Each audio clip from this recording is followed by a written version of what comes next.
Hello and welcome to Palace Intrigue. I am your host, Mark Francis.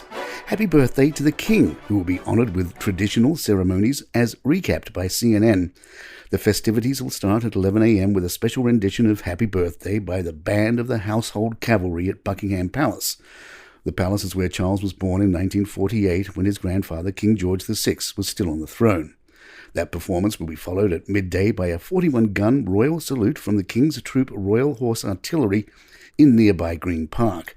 The band of the Scots Guards will then perform another rendition of Happy Birthday. An hour later, the Honourable Artillery Company will fire a 62-gun salute over the Tower of London. CNN reminds us that the gun salutes are customarily given as a sign of respect or welcome according to the British Army.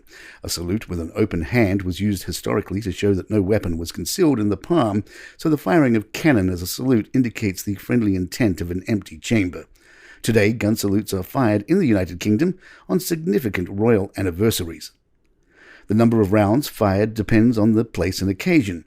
The basic royal salute is the traditional 21 rounds. In Green Park or Hyde Park in central London, an extra 20 rounds are added because the salute is taking place in a royal park. At the Tower of London, the rounds go up to 62. The basic 21, plus an additional 20 because the site is a royal palace and fortress, and then another 21 to show loyalty from the City of London, which has its own jurisdiction, separate from the rest of London. The King led Remembrance Sunday yesterday as the nation honoured servicemen and women who died in past conflicts. A national 2-minute silence was held at 11 a.m.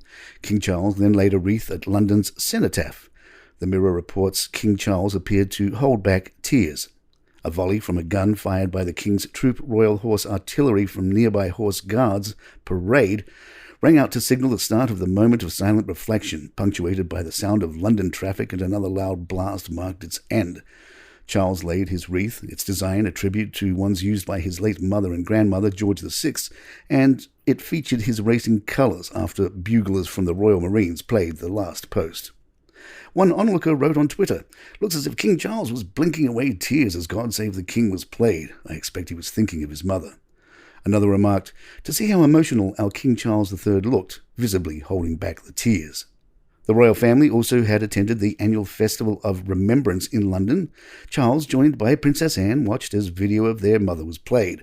Also attending, Camilla, William and Kate.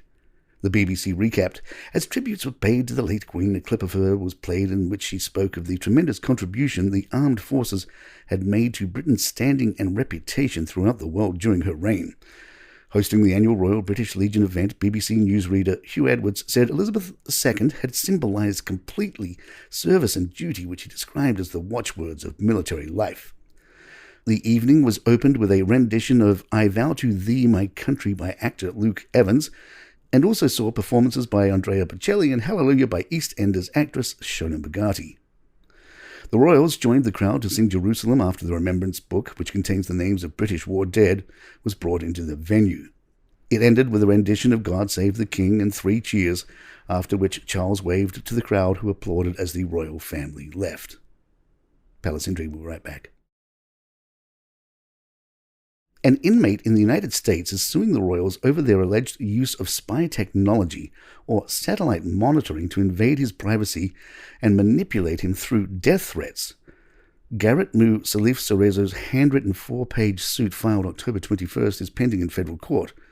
Michigan State University Spartan Newsroom reports that in addition to Buckingham Palace, it names Prince William, described as King of England, Prince Harry, identified as Prince of England, Queen of England Kate, and the White House, Joe Biden.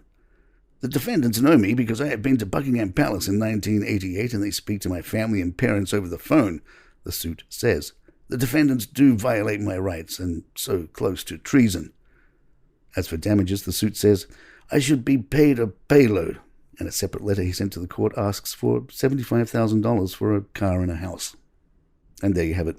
Please check out another one of our shows we are producing called War Queens. It's the father-daughter team of Emily and John Jordan who dive deep into some of history's greatest women military leaders and the stories behind some of these powerful women. And you can find it wherever you get your podcasts. If you'd like to email us, our address is thepalaceintrigue@gmail.com. Please follow us on Spotify, iTunes, Google Podcasts, wherever you get your favorite shows. I'm Mark Francis. My thanks to John McDermott. This is Palace Intrigue and good times.